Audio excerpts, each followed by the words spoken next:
schianto tra auto e SUV lungo la Monselice Mare, a perdere la vita un anziano, ferito in modo grave un 28enne.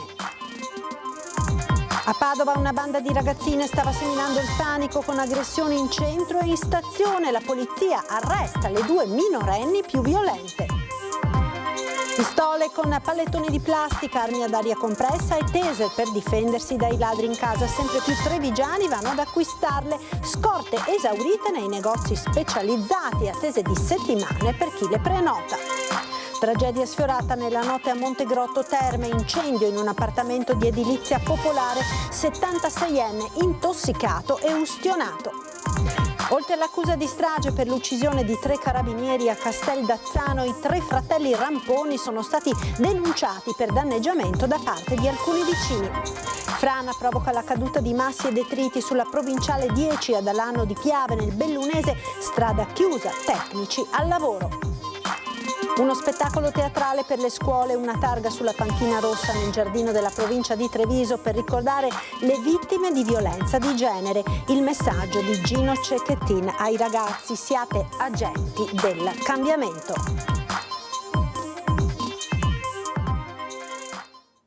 Buonasera e ben ritrovati con l'edizione del Veneto dei nostri telegiornali. La cronaca in apertura con la notizia dell'ennesima tragedia verificatasi sulle strade della nostra regione. È accaduto lungo la Monselice Mare, a perdere la vita un anziano, ferito gravemente un 28enne. Ancora sangue sulle strade padovane, 2 auto si sono scontrate in maniera violentissima lungo la Monselice Mare all'altezza dell'incrocio con via Pozzonovo. La dinamica esatta dello scontro è ancora in fase di accertamento. Sembrerebbe che all'origine dello schianto ci sia una mancata precedenza. Un Audi A5 è finita capovolta fuori strada dopo aver impattato contro una Panda. Quest'ultima ne è uscita completamente distrutta, accartocciata su se stessa, e per il suo conducente, un 81enne, non c'è stato nulla da fare. Troppo gravi le ferite riportate durante l'impatto. Ci sono volute 2 ore per estrarre il corpo dalle lamiere. Trasportato all'ospedale di Schiavonia invece il conducente dell'Audi, un giovane di 24 anni, ferito in maniera grave. Sul posto sono intervenuti prontamente polizia locale, vigili del fuoco, i tecnici di Veneto Strade e i sanitari con l'elisoccorso, oltre ai carabinieri che hanno eseguito i rilievi e coordinato la viabilità. Traffico congestionato lungo la Monselice Mare, che durante le operazioni di messa in sicurezza è stata temporaneamente chiusa in entrambi i sensi di marcia. Ancora baby gang, protagoniste della cronaca a Padova. Da mesi una banda di ragazzine stava seminando il panico con aggressioni in centro e in stazioni. Dopo le indagini della questura, le 2 minorenni più violente sono state arrestate. Le misure cautelari di custodia che sono state appunto disposte dal giudice, che ha sottolineato appunto questa stabilità del gruppo di giovani. Si tratta di 4 ragazzine, disponendo per quella che un po' possiamo definirla il capo, la figura di vertice, una sedicenne, la custodia cautelare presso un istituto penitenziario minorile, per l'altra il collocamento sempre in una struttura per minori. Talmente violente da rendere necessario il carcere. 2 sedicenni, leader di una baby gang che da mesi terrorizzava il centro e la stazione di Padova, sono state arrestate dalla polizia. Minacce, rapine, furti e aggressioni erano il pane quotidiano del gruppo di ragazzine, composto da un'altra sedicenne e da una tredicenne. Una forte personalità antisociale ed incapaci di osservare le regole. Queste le motivazioni che avrebbero portato all'arresto delle 2. Un gruppo strutturato tutto al femminile, dove avevano anche un'area ben praticamente consolidata, dove ponevano in essere queste violente condotte, che è quella praticamente della stazione ferroviaria e delle aree limitrofe.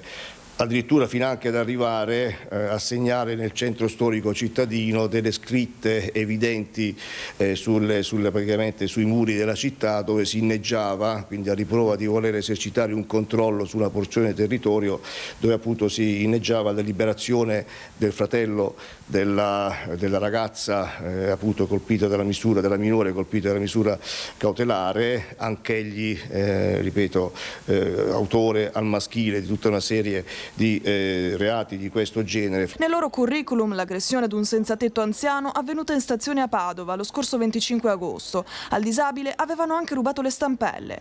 Poi a settembre se l'erano presa con una barista cinese, strappandole i capelli e colpendola con calci e pugni perché l'aveva invitata a non utilizzare le slot slot machine. Dopo essere state rintracciate, una delle minorenni è stata condotta all'istituto penitenziario minorile di Pontremoli, mentre la coetanea è stata collocata in comunità, in una struttura calabrese. In passato il questore aveva disposto per loro anche dei DASPO. L'allarme per la violenza giovanile, soprattutto tra ragazze, preoccupa la città. Da inizio anno sono già 180 le misure adottate dalla questura nei confronti di minorenni problematici. Anche il sindaco Sergio Giordani si dice preoccupato. Sono molto preoccupato, ma nel senso i carabinieri a quest'ora sono tutti preoccupati, perché non si capisce, no, per carità, sarà stato il Covid, sarà i social, ma di base manca le famiglie. La famiglia deve dare rispetto, insegnare rispetto, l'educazione, ma quando mai 40 anni fa, 30 anni fa uno andava via col coltello? Quando mai si permetteva di fare violenza contro un disabile? Veramente incredibile. Bisogna ritrovare il modo per riagganciare i ragazzi e fare sì che quei servizi sociali diventino parte della comunità. Non può essere che succeda questa cosa. Armi non letali, pistole da soft air, taser per difendersi dai ladri. In casa sempre più trevigiani vanno ad acquistarle. Per la difesa personale rispetto agli anni scorsi abbiamo avuto un'esplosione di richieste, la gente non si sente sicura e i furti in casa sembrerebbe, da quello che sentiamo, che sono aumentati in modo esponenziale, quindi la gente cerca di tutto per difendersi. Pistole da soft air a ruba per la cosiddetta difesa abitativa. Per difendere se stessi, la propria famiglia, la propria abitazione, sempre più trevigiani acquistano pistole a pallettoni, taser e spray al peperoncino, come conferma anche l'annuncio social di un negozio specializzato di Preganziol. Il titolare ci parla di una tendenza nuova anche per gli addetti ai lavori, le cosiddette armi non letali, acquistate non come deterrente, ma per reagire di fronte all'aggressione di malintenzionati che sempre più spesso si intrufolano in case e giardini per rubare. Rispetto agli anni scorsi, che era più un parlare, un dire sì, le prendo qualcosa per difendermi, quest'anno la gente viene dentro, chiede e prende. Abbiamo tutte le scorte, sono finiti in pochi giorni, arrivano e vanno via. Cosa vi chiedono in particolare? Dal taser, pistole a pallettoni per difesa abitativa, tantissime, infatti appena arrivano già vanno via, durano qualche ora, sono prenotate eccetera. E il problema è che la gente deve anche capire che certi strumenti, certe cose bisogna anche saperli usare, è quella la mia preoccupazione.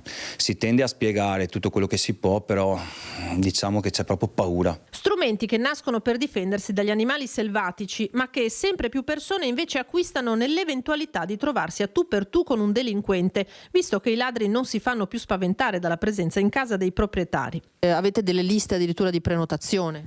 Lunghissime. Di quanto più o meno? Anche 1 mese e mezzo per alcuni prodotti, come i taser arrivano e vanno via. Coltelli no, dice il negoziante, che si rifiuta di venderne a chi entri con l'obiettivo di usarli per difesa, ma spray al peperoncino, taser e marcatori sono ormai all'ordine del giorno anche nella Marca trevigiana. Prima era Mestre, la paura, prendo lo spray al pepe, mia figlia prende il treno, va a Mestre, a Padova eccetera. Nell'ultimo anno Treviso, tantissimo. La sindaca di Rovigo, Valeria Cittadina, ha ricevuto oggi in comune Federico Di Iorio, che lo scorso 3 di novembre a Grignano Polesine sparò ad un ladro entrato nella sua abitazione assieme a 2 complici. Di Iorio l'ha voluta incontrare, si afferma in una nota del comune, per ringraziarla personalmente per la solidarietà espressa subito dopo il fatto. Rinnovo la mia solidarietà a Federico, ha detto la sindaca, uomo coraggioso che, come ci ha raccontato, non ha voluto infierire ma ha agito con rabbia e prima di sparare ha intimato per ben 2 volte ai ladri di andarsene perché era armato. Ritengo pertanto sia stato un atto di legittima difesa, come riconosciuto dalla procura, e non condivido il pensiero di chi di fronte a questi eventi fa filosofia, conclude la sindaca. Di Iorio ha detto: la sindaca mi ha dato la sua piena comprensione e solidarietà dicendomi che potevo continuare a camminare a testa alta e con orgoglio. Ha avuto ragione, perché poi la solidarietà è venuta da parte di tutti. Ed ancora cronaca, tragedia sfiorata nella notte a Montegrotto a causa di un incendio divampato in un appartamento di edilizia popolare. Le fiamme hanno avvolto l'appartamento in pochi minuti. Il rogo, partito dal malfunzionamento di una stufetta elettrica, è divampato nella camera da letto di un appartamento Ater di via Catullo. L'anziano proprietario di casa, messo in salvo dai vigili del fuoco, è rimasto intossicato. Tragedia sfiorata nella notte. Alcuni residenti di Montegrotto Terme hanno allertato i vigili del fuoco, che sono accorsi per spegnere le fiamme dell'appartamento che si trova al terzo piano. La palazzina Ater, composta di 6 appartamenti, è abitata soprattutto da anziani che per precauzione sono stati fatti uscire durante le operazioni di spegnimento delle fiamme. All'interno dell'abitazione dove è divampato il rogo c'era un uomo di 76 anni che, dopo essere stato messo in salvo dai vigili del fuoco, è stato ricoverato in ospedale. L'appartamento ora è inagibile. Durante il giorno sono proseguite le verifiche dei vigili del fuoco per accertare l'agibilità anche delle altre abitazioni. La strage dei carabinieri a Casteldazzano rese note le motivazioni del Tribunale del Riesame, che aveva respinto la richiesta di attenuazione della misura cautelare in carcere per 2 dei 3 fratelli Ramponi. Oltre all'accusa di strage per l'uccisione di 3 carabinieri, i 3 fratelli Ramponi, responsabili dell'esplosione di Casteldazzano nel Veronese, sono stati denunciati per danneggiamento da parte di alcuni vicini di casa. La violentissima esplosione del casolare, avvenuta lo scorso 14 ottobre, avrebbe provocato danni anche alle abitazioni vicine. La denuncia emerge dalle motivazioni con cui il Tribunale del Riesame di Venezia ha rigettato lo scorso 7 novembre le richieste di un'attenuazione della misura cautelare per Dino e Franco Ramponi, che sono detenuti nella casa circondariale di Montorio. Nelle motivazioni che negano i domiciliari ai 2 fratelli, inoltre, emergono le parole che il 25 settembre scorso, 20 giorni prima della strage, i 2 avevano rivolto all'ufficiale giudiziario e ai carabinieri che erano andati per comunicare lo sfratto imminente. I fratelli avrebbero detto di essere pronti con le bombole per quando arriveranno i corpi speciali. Dino e Franco Ramponi sono in carcere a Montorio. Il 14 ottobre furono bloccati all'esterno del casolare esploso. La sorella Maria Luisa invece è ancora ricoverata nel reparto grandi ustionati dell'ospedale Borgo Trento. Il 14 ottobre era stata lei ad innescare con l'accendino le molotov che avevano fatto esplodere le bombe. L'esplosione e il crollo del casolare hanno ucciso i carabinieri Marco Piffari, Valerio Dapprà e Davide Bernardello e ferito 27 persone delle forze dell'ordine che erano intervenute quel giorno per eseguire lo sfratto e la perquisizione alla ricerca delle armi dei 3 fratelli. Nel Bellunese ora uno smottamento ha interessato questa mattina la provinciale 10 di Alano di Piave nel territorio comunale di Setteville. Movimento franoso ha coinvolto il versante sovrastante la carreggiata, danneggiando le opere di contenimento e invadendo la sede stradale con detriti, terra e massi. La strada è stata chiusa al transito in entrambe le direzioni. Sono in corso sopralluoghi tecnici per valutare l'entità dei danni e programmare gli interventi necessari alla messa in sicurezza e al ripristino della viabilità. Ed ora la politica impazza al Totogiunta per le regionali e anche la partita dei consiglieri per alcuni degli esclusi, che non è ancora del tutto chiusa. Intanto tra Lega e Fratelli d'Italia, con rapporti di forza ribaltati, si apre un altro fronte, quello delle amministrative. Metto a disposizione la mia esperienza, le competenze acquisite in questi anni per tutto quello che potrà essere utile per un lavoro condiviso e costruttivo. Sonia Brescacin, Miss 9539 preferenze della Marca, risponde presente, pronta a un ruolo da assessora se Alberto Stefani deciderà di darle fiducia. I giorni del fantacalcio per il Totogiunta continuano senza sosta, trattativa febbrile e ancora lunga per disegnare lo scacchiere di Palazzo Balbi. I nomi si affollano, le ipotesi anche. Così quel non finisce qui, postato da uno degli esclusi eccellenti del Carroccio, Alberto Villanova, a molti sembra lo spiraglio aperto per un posto proprio in giunta, possibile premio per la battaglia della linea del Piave, che era stato un refrain dell'ex speaker della maggioranza in Consiglio regionale.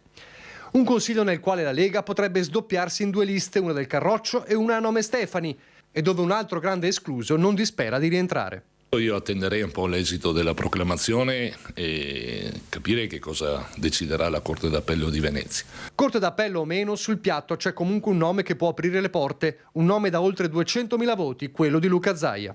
sono il primo dei non eletti più felice di tutto il Veneto, anche perché penso che Luca Zaia rimarrà in Consiglio regionale del Veneto come ha anticipato, ma non credo rimarrà 5 anni perché il governatore, a mio modo di vedere, ha ancora molto da dire a tutti i livelli. In effetti Zaia, pur dato molto vicino al ruolo di presidente del Consiglio regionale, è chiaramente destinato a un palazzo Ferrofini a scadenza breve. Le sirene di Venezia, tra le tante, sono sempre più forti e la Lega non ha nessuna voglia di disperdere il peso specifico dell'ex governatore mostrato alle urne.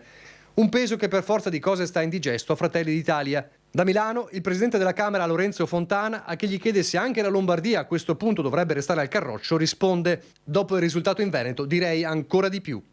Fischiano le orecchie ai meloniani i rapporti di forza ribaltati. Fischiano a Luca De Carlo che, in questi giorni bersaglio degli attacchi dal suo stesso partito, si prende qualche giorno per dire la sua.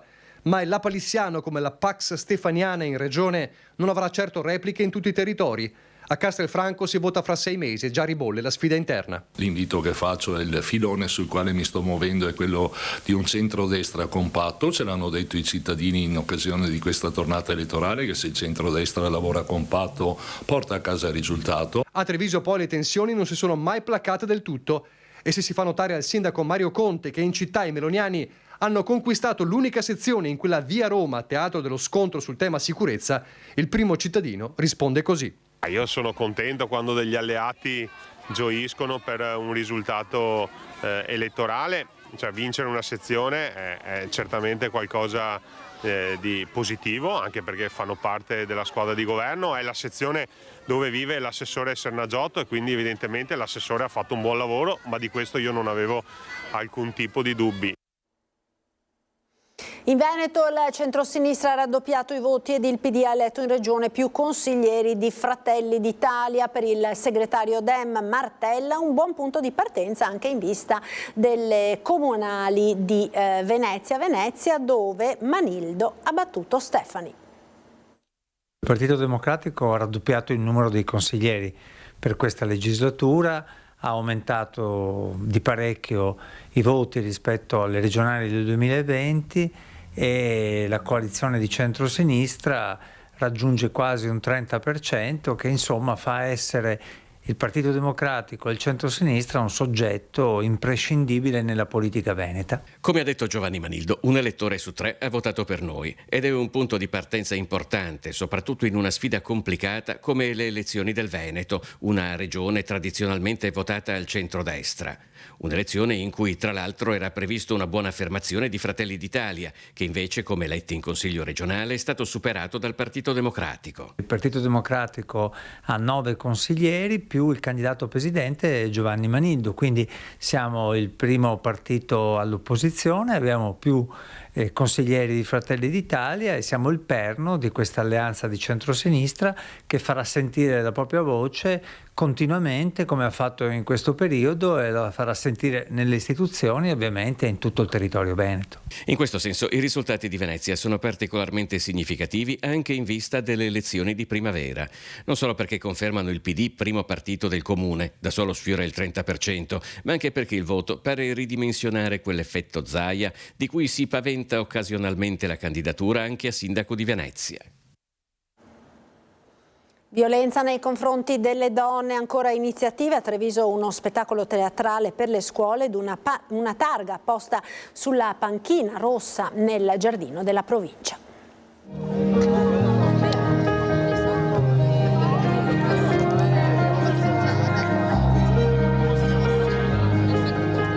Cercate di essere agenti di cambiamento per questa società, per il mondo, per il futuro che è vostro. Un grande saluto. Da quando Giulia Cecchettin è stata uccisa l'11 novembre 2023, altre 200 donne in Italia hanno perso la vita per mano di un uomo violento. Tenere alta l'attenzione dunque, non solo nella giornata internazionale contro la violenza di genere che si celebra il 25 novembre, è un obbligo morale e civile. Avanti sempre senza fermarsi nel divulgare questa cultura di rispetto delle donne. Bisogna non arrendersi e continuare su questo filone e la Fondazione Gino Cecchettin oggi ragazzi ci aiuta molto a divulgare questo messaggio di sensibilizzazione. Per questo la provincia di Treviso, insieme a Fondazione Cecchettin, Zelda Teatro e l'Ufficio Scolastico Provinciale, ha promosso una lezione evento per gli istituti Besta, Giorgi Fermi, Planck e Riccati Luzzatti, con lo spettacolo Una donna sola, con il testo di Franca Rame e Dario Fo, per riflettere sui segnali nascosti che sono spia di relazioni tossiche.